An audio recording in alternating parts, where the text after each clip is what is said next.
পৃথিবীতে সবচাইতে শ্রেষ্ঠতম দোয়ার স্থান হলো মা বাবা। ওই মা বাবা যদি হাত পাতে আরশ পর্যন্ত পৌঁছে যায়, ওই মা বাবা যদি বদদুয়া করে, পৃথিবীর সব তীর সব টার্গেট মিস হতে পারে, কিন্তু মা বাবার বদদুয়া কখনো মিস হয় না, কখনো মিস হয় না।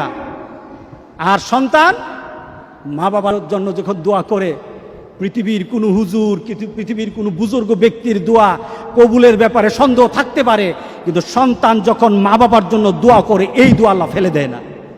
সুবহানাল্লাহ।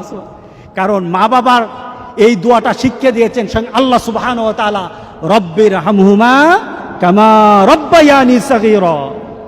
আপনি কবরে থাকবেন, আপনি প্রত্যেক নামাজে আপনার সন্তান দোয়া করবে আপনার জন্য, রব্বির হামহুমা কামা রব্বায়ানি সাগীরা। পড়েন, মা বাবার জন্য দোয়া করেন প্রতি নামাজে বলেন মা বাবার জন্য, রব্বির হামহুমা কামা রব্বায়ানি সাগীরা।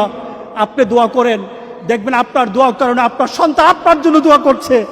আপনাকে আল্লাহ যেন এমন সুযোগ করে দেয়, এমন কুলাঙ্গার সন্তান যেন আমাদের সন্তানগুলো আল্লাহ না বানায়। সবাই বলেন আল্লাহুম্মা আমিন।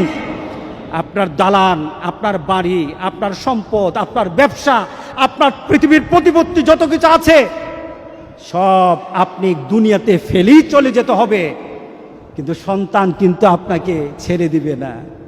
সন্তান আপনাকে ছেড়ে দিবে না। ভালো সন্তান রেখে যাবেন, কবরে শুয়ে শুয়ে আপনার সন্তানের দোয়া পাবেন।